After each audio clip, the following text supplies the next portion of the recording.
Good evening, folks. LQ Weather here with a Thursday night update. Almost thought it was Wednesday there for a second.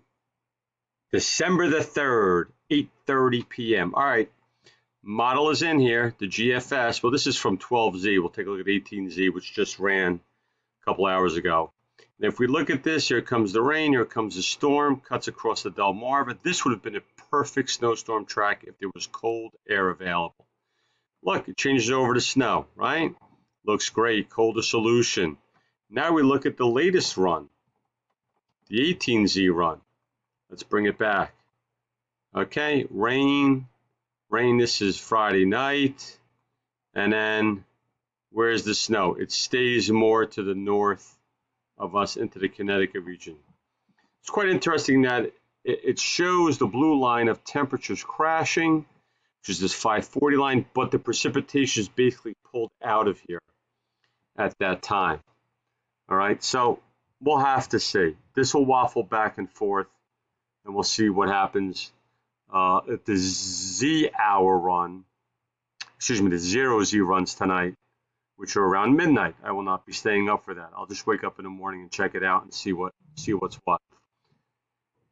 This is what we have here. Here's the 500 millibar. Here's up 18,000 feet in the sky. Here's the storm down here. Here's the northern branch trying to phase in, right? And it phases in a little bit too late, okay, for us. We needed to phase in right in this region.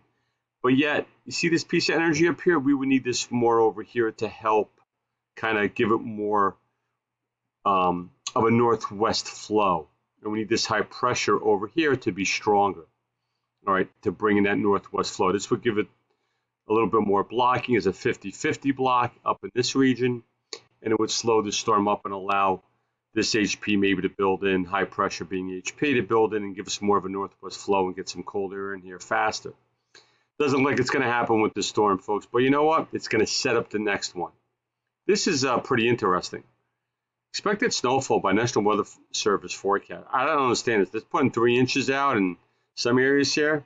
I think that is the top end that they're saying, with probably a 10% chance, but I think most people see some wet flakes mixed in with the snow. I don't see it too much. Maybe northwest New Jersey up in this region, you know, in the higher elevations, they'll see some white snow falling and sticking to their car tops and colder surfaces. Now let's take a look what Steve DiMartino, a professional meteorologist, has to say. All right, this is the 3 area and the 5 area. So 3 says an area low pressure will move through North Jersey. Coastal waters Friday night through Saturday morning. Waves of moderate to heavy rainfall. Rainfall amounts 1 to 2 inches. Absolutely. Snow will mix into the rain Saturday morning after 9 a.m. Snow accumulations of up to 1 inch, mostly on cold surfaces. I don't know about that. All right, worst impacts will be from 12 a.m. to 12 p.m. Saturday. So basically late Friday night through midday Saturday, then it'll pull out here and it'll get much colder on the backside of it. Area 5, that's mainly northwest Jersey in the mountains. All right, they're talking the same thing, maybe 1 to 2 inches, mostly on cold surfaces. And if you go up into Gersyland and Rich and Carroll, all right, they're saying accumulations 1 to 3 inches, 1 to 3 inches, mostly on cold surfaces. All right, be elevation dependent. So maybe on the mountain next to the Franklin people, they'll have it. Maybe Rich and Carroll will get someone sticking on the grass. But this is pretty aggressive for this. So we'll have this storm come through, and this will set up the next one. Now let's take a look at what we can be looking at here. All right, let me just run this back a few days. All right, so here we are Saturday. Here comes our storm. This is a nice ridge in the west. Going to kind of feed the storm down and bring it up. This high pressure was over here a little more. It would have fed us a little bit more cold air. Okay, so you see the high pressure kind of gets here a little too late, right? Gets there a little too late. This comes up. We have a decent block there. All right, and now it starts to pull up and out. And now it's going to set up what's called the 50-50 low. All right, we have the ridge here, which got to make sure this stays more off the west coast, so it allows the ridge to pump and allows us to get some more of this cold air drainage in here.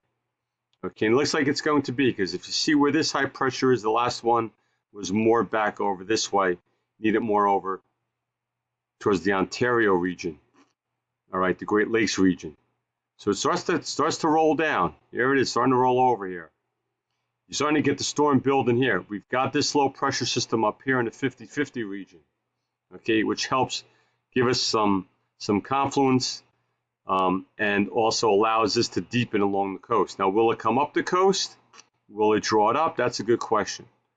Okay, it looks like it's going a little bit further east, but it will possibly get tugged back. Okay, all right, to give us a good storm. You don't want it too far on the coast because then we get flooded by warm air. You don't want it too far out to sea, of course.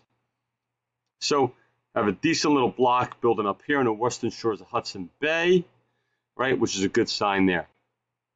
So we'll take it as it comes. All right, moving further forward here.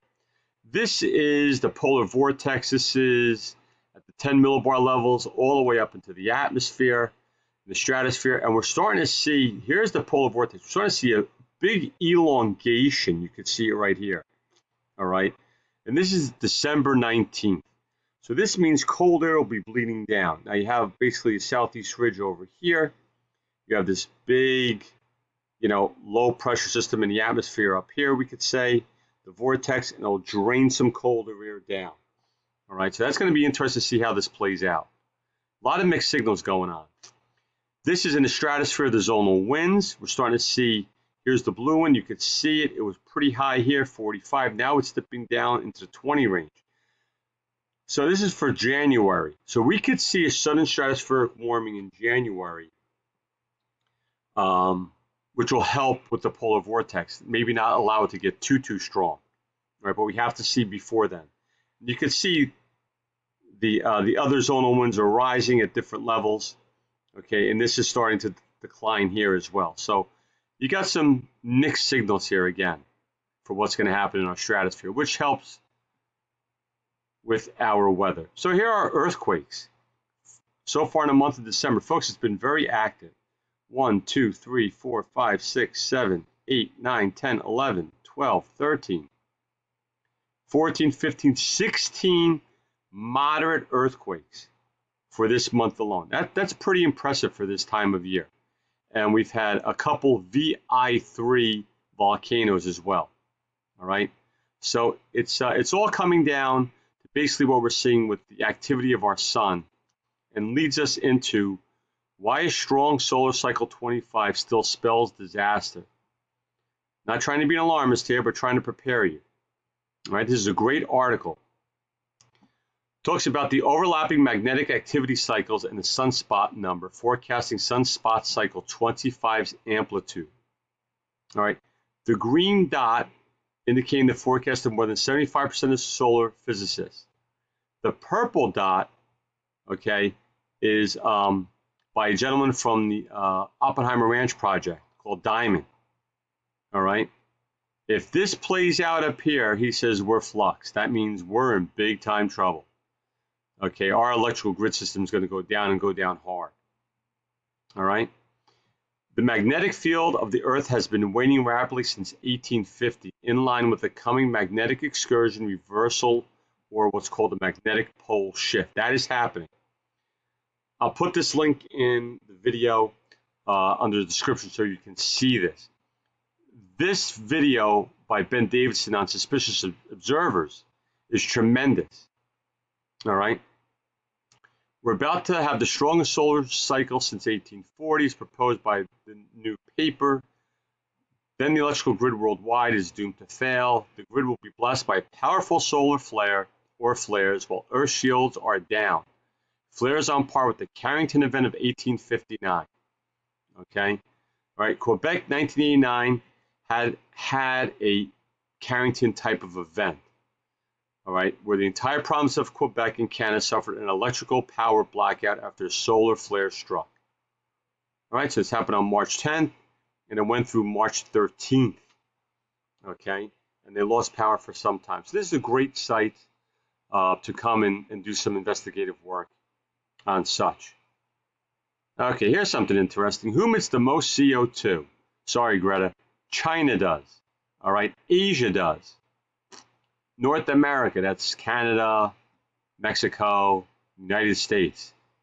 All right, us with 5.3, Canada, all right, 5.3 billion, Canada 557.5, so 573 million. Please speak out. All right, Mexico with less. All right, and then Europe. Okay, Africa, South America, Oceania. I mean, hardly anything. All right, so who misses? And this is who, with the Paris Accord, they want to help out the most. China, India, okay, and Pakistan. This whole Asian continent. All right, not Japan, but these countries. All right, to give them money and us be taxed to help support them, but they're not cutting their emissions. That's sad. Moving on to this once again, COVID. CDC 2020 death percentage by age, COVID-19, all causes except COVID. All right. So here you go. All causes. That's without COVID. Here's with COVID. Okay, there's COVID separated out. 85 years and older. Okay. The highest percentage, folks, if you look, are 65 and older. All ages, very slim. Under 1, nothing. 1 to 4, nothing. 5 to 14, nothing. 15 to 24, very minimal to nothing. All right? When we take a look at the tabulated form here, we can see 50 to 24. Unbelievable. 0.00001. That's basically, my math serves me correct, 1 in 1 million of a chance. 1 in 10 million. Okay, 5 to 14. That is, there's 52 million school-age children in America. Now they consider pre-K school age, which is rightfully so. So basically from 1 to 14, you're talking 1 in 10 million. Okay, 1 in 10 million. That's hardly anything. When you look at other causes, okay, holy smokes, look at that. You have a better chance of, hate to say, dying from something else other than COVID. All right. So very interesting. These statistics, and it comes straight from the CDC. All right. Now, I know there's been a big spike in positive tests, but you know what, folks? The more people you test, the more you're going to find a virus, because we have 3 trillion viruses and bacteria in our bodies. The test will find dead viruses in our bodies and strands of such as well, and it doesn't differentiate between COVID-19 and other forms and strands of flu, has been scientifically proven, and the viral load cycle they are testing at is much higher than what they do for other flus. Okay, the flu you should test around 30 to 33 cycles for the viral load. This one they're testing at 35 and upwards in some areas to 40, 43. Okay, that is a tremendous difference. That's a 25 to 30% increase. All right, so you're going to get that many more positive tests. All right, I believe personally children should be in school learning. It's very safe for them. It's safe for everybody. Some people do not agree with it. That is fine. That's your opinion. But please do not, try and say that my opinion is wrong. That's how I view it, and I have signs like right here to help back me up. All right, that is all for tonight. I'll give another update if need be tomorrow for Saturday storm, but I don't think we're going to need one. It's going to be mostly rain with some wet mangled flakes mixing in at the end, and then we turn our eyes towards Monday. Okay, Monday could actually be a snowstorm for folks along the I-95 corridor. All right, thank you. Have a great night again, and I'll see you on the next video.